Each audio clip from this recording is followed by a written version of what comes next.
Boa tarde, turma do quarto ano, tudo bem? Professora Carolina, de Geografia e História. E eu venho, através desse vídeo, explicar um pouco sobre as atividades dessa semana. Na videoaula dessa semana, vocês aprenderam o que é paisagem.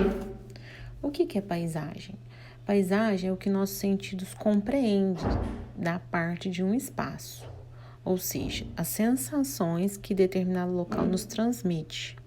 Por exemplo, se vocês forem lá no Parque do Sabiá, vocês vão observar, através da visão, que existe lá um lago, que existe grama, que existe árvores, pássaros, né?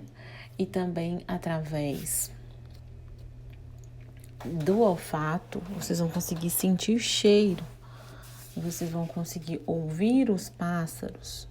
Então, todas as sensações é que formam a paisagem, é que vai fazer com que a gente entenda a paisagem, né? Ela representa, ela registra vários aspectos representativos da sociedade, ok?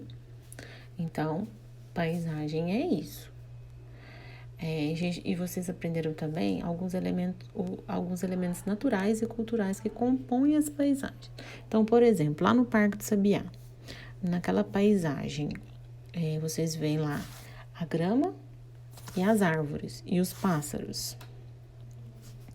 E vocês veem também uma ponte ou uma cabaninha lá de vender suco.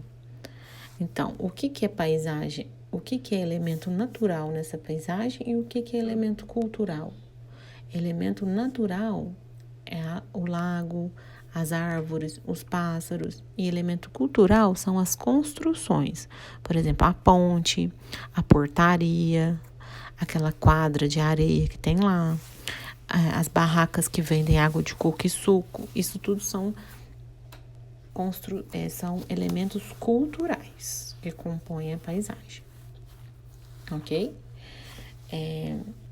Vocês aprenderam também que a transformação da paisagem ela ocorre conforme a evolução da ocupação do espaço. Então, por exemplo, as pessoas elas foram ocupando os espaços e transformando esses espaços. Por exemplo, a cidade de Uberlândia, há muitos anos atrás, não tinha tantas casas, tantos prédios. Era poucas casas. Então, com o passar dos anos, as pessoas que moram aqui foram transformando essa paisagem, ok? E vocês analisaram um gráfico, né? Que mostrou como a população rural diminuiu e a população urbana cresceu. No primeiro exercício da atividade, vocês vão observar a imagem. O que tem nessa imagem? É um diálogo entre duas pessoas. A Ana é a menininha que está sentada na janela. E o rapaz, ele tá no telefone conversando com a Ana. E ele pergunta, Ana, como é o lugar onde você mora? E ela fala, no lugar onde eu moro, existem poucas casas, muitas árvores e uma praia.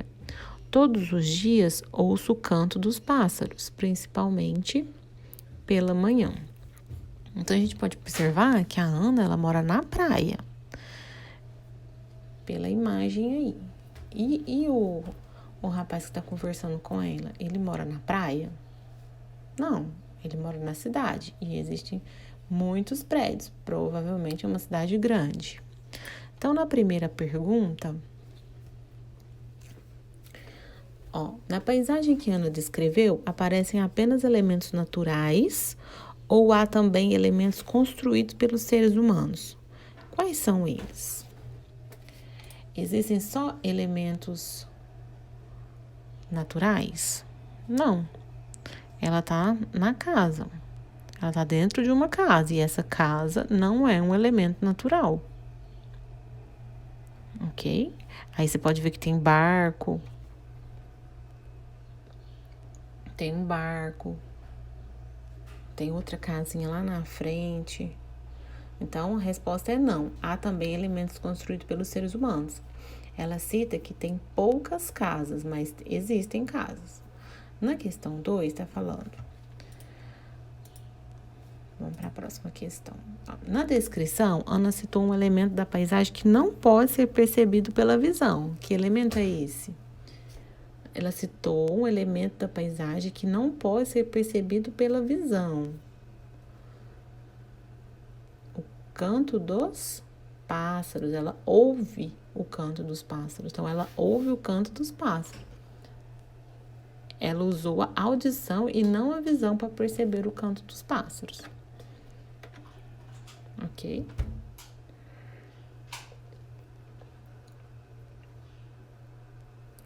No próximo exercício, você vai imaginar como que eram as cidades antes, há muitos anos atrás, as primeiras cidades, né? Elas surgiram da união de pequenas aldeias. Nessa imagem 1, você pode observar que é uma aldeia com poucas pessoas e poucas cabaninhas, que é muito diferente das cidades atuais. Olha as cidades atuais, os grandes centros. Só um minutinho. Olha os grandes centros, ó.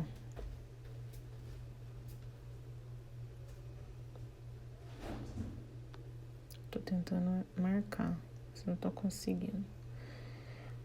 Então, a diferença entre as duas cidades. E o que impulsionou o surgimento dessas cidades?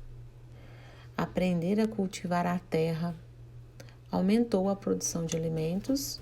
Então, as pessoas começaram a cultivar a terra e a plantar. Com mais alimentos, a população cresceu. As técnicas agrícolas foram melhorando e a população aumentando cada vez mais. O sistema de irrigação, que foi um importante meio para que esse aumento, né, da produção de alimentos se deu após a implementação do sistema de irrigação. O que é o sistema de irrigação? É uma técnica importante que abre canais, desviando as águas dos rios até terrenos mais distantes das margens, ampliando as áreas agrícolas.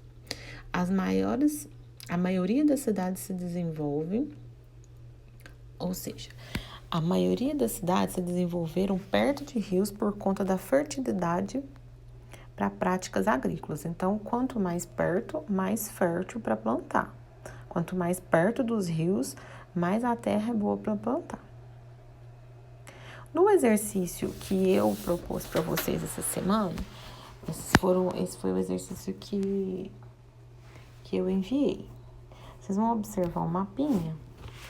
Isso aí é o planeta Terra e seus moradores. É um mapa divertido do planeta Terra. Vocês podem observar que aí, ó, tem a América do Norte,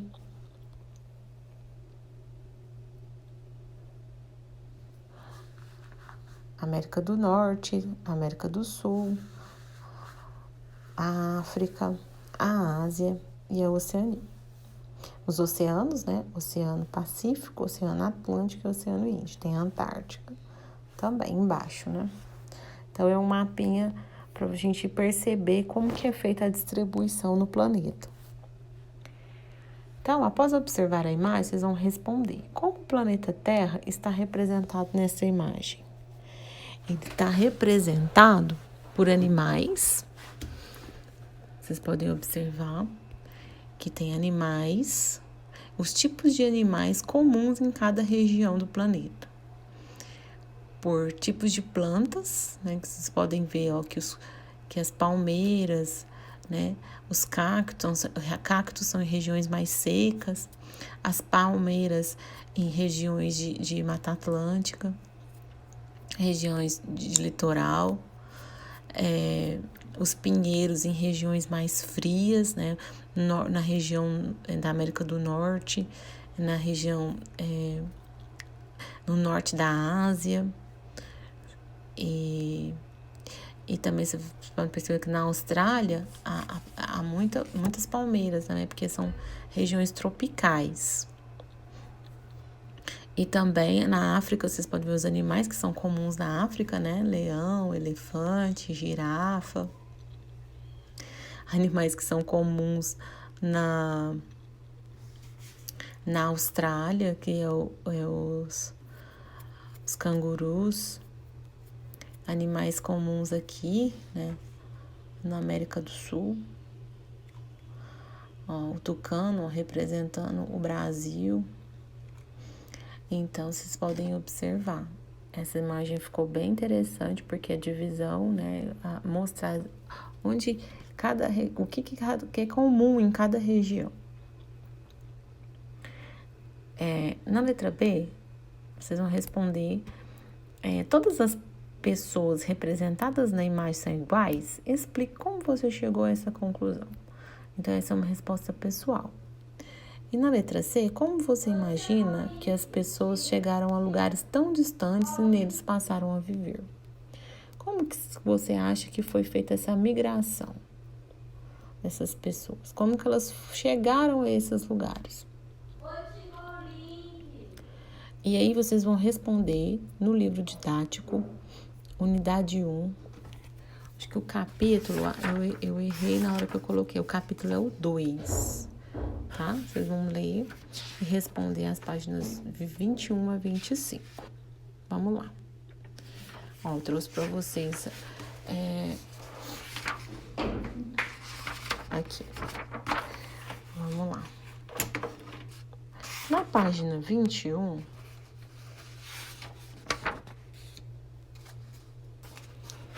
o título é África, berço da humanidade. Por que berço da humanidade? Porque os estudos mostram que os primeiros habitantes, eles começaram na África. Olha lá. Os fósseis são vestígios preservados de animais e plantas, como suas características podem ter sido conservadas por milhares, até milhões de anos. Eles são uma importante fonte de informações para estudarmos os primeiros habitantes do nosso planeta. Então, estudos mostram que os primeiros povos, a origem deles foi na África. A partir desses estudos, né, de fósseis, a gente pode ter essa informação. Ó, a hipótese científica mais aceita até este momento é o da evolução humana por meio da seleção natural, que é a teoria evolucionista. Então, vocês vão ver, ó, vai falar sobre Homo habilis, Homo erectus, Homo neanderthalensis e Homo sapiens. Vocês vão ler a página 21, a página 22, que fala que esses primeiros habitantes, eles saíram da África e migraram para outras regiões, né? Houve uma expansão aí desses povos. Antes, os povos eram nômades, eles deixaram de ser nômades e passaram a ser sedentários. Nômades, quando a gente fala que os povos eram nômades, é que eles não tinham moradia fixa. Não tinham lugar fixo. Eles viviam geralmente da caça e coleta de frutos e raízes na natureza. E aí, quando se esgotava esses alimentos naquela região, eles migravam para outras regiões em busca de mais alimentos. Ok? E aí, eles deixaram de ser nômades e passaram a ser sedentários, ou seja, eles fixaram residência. Eles passaram a criar animais e começaram a plantar, a cultivar seu alimento naqueles locais. Aí nós vamos ver na página 23, que vai falar dos primeiros seres humanos na América. Que é interessante ler o texto para resolver os exercícios. Vamos lá para a correção dos exercícios. Número 1. O Homo habilis. onde que eles viviam? Eles viviam na África. Em que época que eles viviam? Há 2 milhões de anos. Quais as principais características? Eles faziam instrumentos de pedra e construíam cabanas. E o Homo erectus? Eles viviam na África, na Europa e na Ásia. Há cerca de 1,9 milhões de anos. Eles fabricavam os instrumentos de pedra mais sofisticados e se cobria com pele de animais. E o Homo neandertal? Eles viviam na Europa e na Ásia há mais de 350 mil anos. Conviveu com o Homo sapiens e fabricava instrumentos de pedra, ossos e construía abrigos e tinham rituais funerários. No exercício 2, explique o significado das palavras a seguir. O que significa nômade? Pessoa ou grupo que não tem lugar fixo de moradia ou se muda com frequência. E sedentário? Pessoa ou grupo que tem moradia em um lugar fixo. E seminômade? Grupo que migra periodicamente, em geral vivendo em moradias temporárias. 3. No caderno, explique o que a teoria do Estreito de Bering afirma sobre o povoamento da América. Aí vocês vão voltar aqui e vão falar o povoamento da América causou importantes mudanças no meio ambiente, como a domesticação de espécies animais e vegetais. Plantas como milho e a mandioca, por exemplo, foram sendo adaptadas para o consumo humano ao longo de milhares de anos. Ok? Aqui, ó. Atualmente, o Estreito de Bering é uma pequena parte do oceano que separa a Rússia do Alasca, mas estima-se que no passado, há mais de 11 mil anos, o nível do mar teria baixado, fazendo emergir um caminho terrestre que ligava a Ásia ao continente americano, por onde grupos humanos teriam feito a travessia do Alasca. Ok? Então, no número 3, vocês vão explicar qual foi a importância do Estreito de Bering, né? Ele fez com que as pessoas conseguissem migrar para o território americano.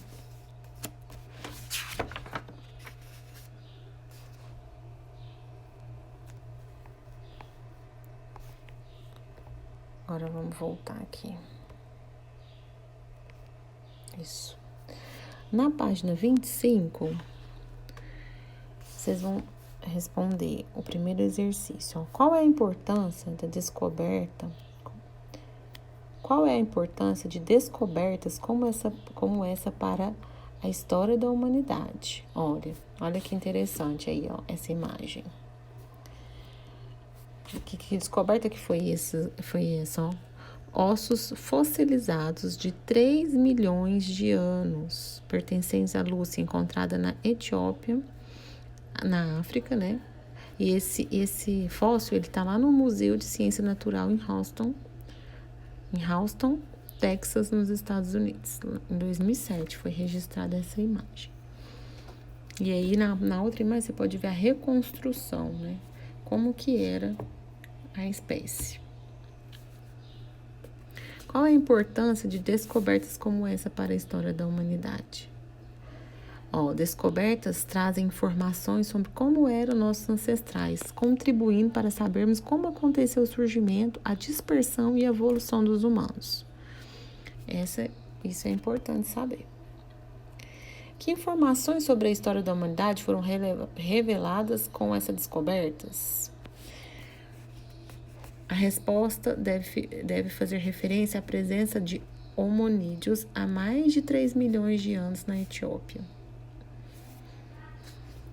É possível afirmar que já se sabe tudo sobre o surgimento do ser humano e sua dispersão pelo planeta? Não, a gente não sabe tudo, mas a gente está estudando e está procurando saber como que foi feito. Ok? Então, esses foram os exercícios dessa semana. Qualquer dúvida pode me chamar no privado, tá bom? Boa tarde, bons estudos.